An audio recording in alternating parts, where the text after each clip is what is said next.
fire inside of me, a flame ignites entirely. I work daily quietly to build a perfect dynasty, a place where my mind is free from the chains of society. I take all anxiety and turn it to the finer things. Oh, don't take it slow, I got these places to go. I wanna grow, I wanna be something more, a different mode. I'll hit if I gotta go, cause I got something to show the world that one day will know. You won't see me stop, no, you won't see me. Alright mga boss, good morning sa inyong lahat. Today is January 14, 2024. Happy Valentine's po sa lahat. So mga idol, for today's video ay papakita ko sa inyo yung aking mga inakyat ulit, 70 pieces. So hawak ko ngayon ang aking Gen Arayata na Black Dome. Isa sa pinaka nakakatakot sa kanila pagdating sa ruweda, ang Black Dome. For today's video mga bossing, naubos na po kasi yung first, second, third. Naubos po talaga lahat yung dala kong mga early bird. So napakadaming nag-PM sa akin, boss. Sana naman ay maglabas ka ulit ng early bird kasi panimula lang, no? Mga idol, itong ilalabas ko kasama na po dito yung mga naka-cording ko. So napilitan talaga ako kasi talagang kailangang maglabas kasi kawawa naman yung mga hindi nakaabot. So kung mapapansin nyo mga idol, may mga tali na po yung dala, naka-cording po yan. Naka-cording na po yan at itatali na po yan na by next week. So napagdesisyonan ko na iakyat dito sa farm, sa GTP Game Yard para naman may maabutan or may madatnan pa yung ibang mga kliyente natin na talagang gustong magsimula ng tama. So mga idol, kung ikaw naman ay may kaya at talagang gusto mo pagmamanok, huwag mong pigilan yung sarili mo. Okay?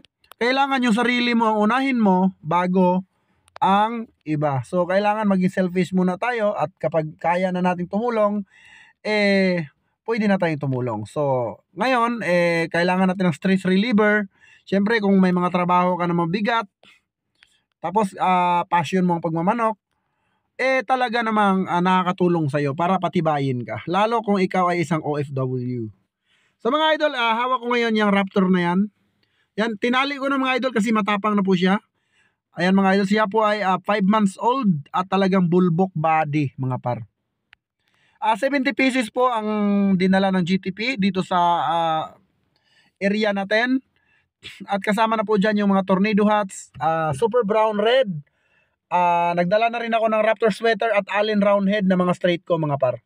Siyempre may request din na Allen Roundhead, so nagdala na rin tayo ng Allen Roundhead. Ayan mga par, yung hawak ko na yan, yan po ang ating tornado hats. Ayan mga par, napakagwapo. Napakagandang manok. Grabe, sobrang solid. At natilawak na po siya mga par at naglalaban na. Tingnan nyo mga par, kung mapapansin nyo, may mga tali na po sila. Kasi nga po, nasa cording na po yan ng GTP Game Farm. Pero dinala ko talaga dito kasi syempre maraming request na idol, naubusan kami. Tulad nung nakarang araw, may pumunta dito, wala na pong naabutan. So ngayon siya po ay napagbigyan natin. At syempre dahil nga ang mission ng GTP ay palakasin ng mga backyard breeder. So ito, tignan nyo mga idol yung itsura. Tignan nyo yung postura mga idol, no? So wag na kayo magpahuli pa mga idol kasi talagang napaka solid at matatali na po yan mga idol. Kasi ang second batch ko naman dadalhin ay sa local naman tayo after ng early bird. So hindi pa rin kayo mauubusan mga idol. Pero itong early bird natin mga idol talagang hindi natin pinilian ito dahil ika nga sabi ng GTP ibibigay yung the best, no? Ibibigay ko yung the best na pili ko lalong-lalo na sa malalayo, no? Ibibigay ko po yung the best na pili ko para sa inyo, para kayo po ay magkaroon ng quality breeding material. Maganda mga idol, magsimula po tayo sa tama, lalong-lalo na dito sa pagmamanok kasi tayo po ay lumalaban. So nakakalungkot naman kung tayo ay pupunta sa isang sabungan tapos syempre, di ba, mahuhusgahan ng ating manok na tayo ay may manok na chop suey. So yan mga idol ay SBR na straight comb. Ayan o, napakatikas. Napakapoging manok mga idol. Ayan, tignan nyo naman mga idol, napakapogi. At naglalaban na po yan. So hindi lang sila naglalaban, pero pagka may nagkasakitan na, ayan, nagpapaluan na po yan. So habang hindi pa sila naglalaban, dyan muna sila kasi may mga tali na po yan. At itatali na rin natin yan pagka hindi nakuha. Tignan nyo mga idol, mapapasmile ka talaga sa sobrang ganda ng Raptor na to. Pungkan na pungkan. So talagang mga idol, alam nyo, itong price ng GTP is super affordable kasi mga pure po ito.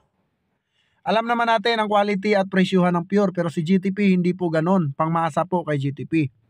Paano nga ba makakontakt si GTP? Napakadali lang po mga idol, kasi kung sure buyer ka and gusto mo talaga magkaroon at gusto mong baguhin yung standing ng buhay mo dito sa pagmamanok, kasi napakahirap pong pumunta sa sabungan tapos kilala kang talunan or kilala ang manok mo bilang mahinang manok.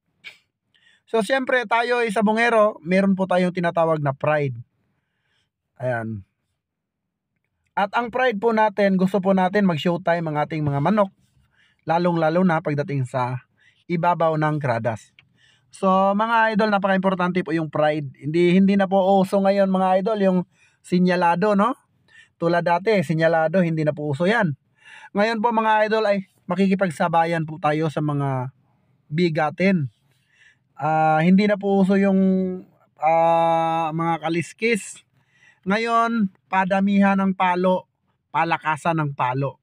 Sa galing lang mga idol, halos lahat naman ng mga manok ay talagang magagaling. Pero dito tayo umasa sa palo ng manok, sa talino ng manok mga idol. Kaya kung ikaw ay napag-iiwanan pa ng tadhana or naiiwanan ka na ng panahon dahil ikaw ay kilala sa inyong sabungan na ay ayan na naman si Boy Talo, kung kaya mo namang baguhin yung sarili mo, bakit hindi mo simulan ngayon? Bakit pinagbubukas mo pa ngayon na mga idol, no?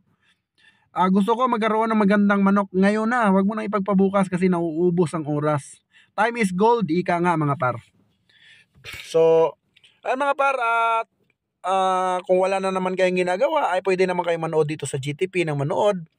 Siyempre mga par, paki-comment na rin sa baba ng ating comment section kung saang lugar ka, para alam ko naman kung saan umabot ang aking video. Suggest din kayo mga par kung anong gusto niyo i-content natin regarding dito sa pagmamanok, para naman pag nabasa ng GTP ay gagawa natin ng video. Okay? Para habang kayo ay nagpapahinga, lalong-lalo na yung mga syempre mga OFW, yun talaga ang specially target ko, kasi alam naman natin na sila nasa malalayong lugar. So pagka nagmamanok yan, malungkot yan pagka walang napapanood na medyo syempre excitement, no? So eto si GTP para matanggal yung yung stress nyo. So ayan yung po-release na mga kung mapapansin nyo mga idol, ayan. Dati ay napakadami niyan, ngayon konti na lang kasi halos nauubos na, trio ng trio. So yan mga Raptor and 5K sweater po yan, meron na po yan kasamang Allen Roundhead dyan. So i-PM nyo na lang si GTP, at si GTP po ay hindi nagbibigay ng contact number, ang binibigay lang ni GTP ay messenger. At alam naman natin kung sure buyers or sure client ay magagawa at gagawa yan ng paraan. Tulad ng mga nakakausap ko kanina lang, no? So i-shoutout ko pala si Sir Marlon ng Italy, na ginala niyang camera sa Roma para makita ko. So Boss Marlon, shoutout, salamat sa pag-abil ng dalawang ready to breed na Raptor sweater. Eto mga idol, napakagandang Raptor nito. Talagang tinali ko na kasi sobrang tapang niya. Early maturing siya at talagang napakapugi niyang manok. Tignan niyo mga idol. Napakapuging manok mga par. Grabe. Tignan niyo na may tsura. Grabe, balansyado. Pencil fit, mabalikat, 45 degrees. Mga par, 5 months old pa lang yan mga par. Pero tignan nyo itsura. Para ng 6 months mga par. Ayan. So gusto mo ba yan mga par? PM mo na agad ako. Huwag ka na magpahuli mga par. Kasi pag ang vlog natin ay umabot na ng 1 day ago or 2 days ago, yung gusto mong manok, wala na po yan mga par. Then mga par, ipapasyal ko kayo sa ranging ko kung saan talagang naglalaban na talaga, pero dahil magkasama po sila sa range ay hindi napipigilan nila, pero pagka may umuna, nagkakagulo. So ayan mga par, napapakita ko lang sa inyo itong aking MSB ni Tata Ray ng Black Spartan. Yan po ang aking MSB or Melsems Black mga par. So ano po yan, F1 ng Spartan Game Farm. Alam nyo naman po ang Spartan, ang signature line nila po ay MSB or Melsim's Black. Yan mga par, tingnan yung itsura. Ayan o, napakaangas. Yung paa niya sobrang nipis. Tapos yung paa, yung mata niya maitim. Tapos maganda yung sukat, talagang balansyado. Hindi siya malaki, hindi siya maliit. Talagang balansyado mga par. At super po yung ama niyan mga par. Authentic po yung ama niyan. At nasa kabilang farm po. So yung iba kong mga authentic hindi ko na po na iba-vlog. Kasi nasa farm na po, naka-breeding, no? So hindi po natin pwedeng dalhin dito para lang mag-vlog. At hindi rin naman ako nagba-vlog sa kabilang farm. So dito lang talaga mga par, no? At nang malibang-libang naman yung ating mga tropa. Tignan nyo dito mga par, meron tayong Raptor sweater na napaka-rare. Kasi po, isa po siyang straight comb, tapos Haney mga par. So ang Haney once in a lifetime lang lumalabas sa GTP. At almost goods yung record. At ito ay broodstag. So talagang napaka-pogi. Ito pakita ko sa inyo mga par. Kung gaano ka-pogi yung ating Haney na Raptor. Ang kagandahan siya sa kanya mga par ay siya heavy bone. No, maganda yung buto. Derby size siya mga par. At siya po ay straight comb, white pit. Siya po ay F1 Larry Romero mga par. Ayan, pungkan po yan pero naging Haney. Pero pag naglugon po yan, magiging babae na po yan mga par. At siya po ay, ang edad niya po ay 5 months old. Siya po ay banded ng early bird. So lahat na ipapakita natin mga par ay mga WPC banded. So kung yung una ay salpukan, so release tayo ng WPC naman. Kasi naubos yung salpukan natin, dito naman tayo sa WPC. Then ito naman mga par, kapatid ng ating MSB, ng Black Spartan, no? So ipapakita ko sa inyo. Kukunin ko lang sa talian, medyo iilag lang natin. Para iwas. So pakita ko sa inyo, yung mga naka-cording na yan mga par, yan yung aking mga broodcock. So ito po ang Black Spartan ni Tata Ray yan. Ayan, Spartan po yan mga par, Melsim's Black F1. Napakaganda ng katawan, yung balikat, grabe. At yung mukha mga par, itim. Itim ang mukha at pikom. So yung tatay niyan par, ganyan po ang itsura. Para din pong SBR kung pumalo. So hindi sila nagkakalayo sa SBR mga par. At napaka high speed po ng MSB. So yun yung laro ng MSB, sobrang bilis, no? Kaya minsan sumasabit pero talagang napaka pogi. Ayan naman par, MSB din. Ayan. Black Spartan mga par. Napaka-poging manok. Talagang kung sa quality lang ang pagbabasihan, nako. Hindi po tayo magpapahuli. Si GTP po mga par ay hindi po nagpapahuli pagdating sa quality ng manok. Dahil ako, kolektor po ako ng mga malalakas na manok, mga bigating breeder, no? So kinukuli ko po yan. Wala po akong pakialam kung gaano kamahal yan. Gusto ko mapunta sa aking manukan at ma-share sa mga kapwa natin backyard breeder sa napakamababang halaga or presyong pangmasa, no? So iyan mga paro, alaga lang kayo 1 month. Ano mga par, manok na. Okay? Manok na. Kasi ayan, nakatali na po yan. So, dito naman tayo mga par sa ating Super Brown Red SBR. So, ayan yung kalapati namin mga par, na kalapati pala ng kapitbahay na matapang po yan mga par. Lumalaban po yan sa manok. At kung mayroon kayong manok, wag po kayo mag-alaga ng kalapati dahil competitive po yan sila, no? Kasi yung kalapati, nangaagaw po yan ng patuka. At matapang po yan, lumalaban po yan sa manok. Diba? So ngayon mga par, ipakita naman natin ang aking Super Brown Red na SBR. Tingnan nyo mga par, itsura. Grabe, napakagwapo. Wag nyo na pong palalagpasin yan mga par. Kasi this is the last na maglalabas ako ng Tornado at SBR. Kasi mga par, yung mga kasamahan po niyan ay natali ko na po, no? So hindi na po tayo maglalabas ng super brown red kasi limited lang po talaga yung super brown red natin dahil alam naman natin kung gaano sila katindi pumalo. Then dito naman tayo sa mga yung mga naka-range.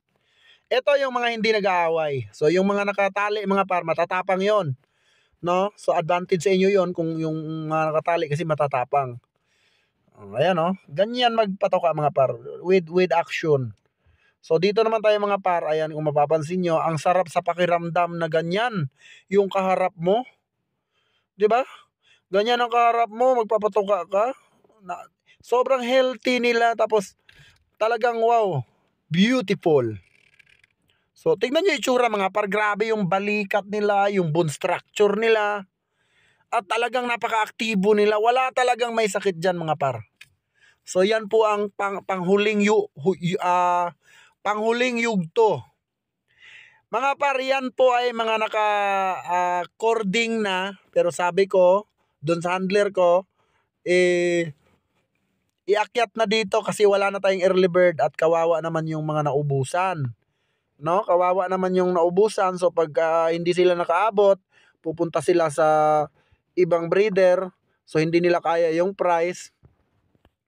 Sa GTP talagang super affordable, para ka lang bumili ng McDo, no? Tapos inipon mo lang, naging manok na. Dahil naging manok na, meron ka ng libangan, stress reliever. Tignan nyo mga par, super beautiful SBR. Tignan nyo mga par, napakaangas. Yan po yung talagang grabe, trip na trip ko siya. Kaso hindi naman siya sa tampalasan. So dyan na muna siya sa range. Ang tinatanggal ko lang sa range mga par, yung tampalasa na, yung matapang na talaga at nang gugulpi na ng mga kasamahan. So sa ngayon, happy muna sila. Mga par, yan po ay 70 pieces. Napaka swerte ng mga kauna. Ayan mga par, may binabain na naman yung dibdib. Pero yan po mga par ay Raptor na white pit. Raptor po yan mga par. At early bird. Mga hibibon po sila. Mga magaganda ang buto. Pero yung mga par, bilang lang kayo ng 1 month by March, meron na po kayong broodstag, no? Meron na po kayong broodstag na hindi po kayo nasasaktan sa presyo. Kasi po mga par, ang manok po ng GTP, wala pong sasantuhing quality yan. Kahit saan nyo po itapat, mga par. Hindi ako nagyayabang, pero yan lang ang alam ko. Ang alam ko, satisfied ako sa breeding ko at ginawa ko ang the best para ma-share sa mga kapwa ko backyard breeder. Alright, maraming salamat mga idol. God bless you all.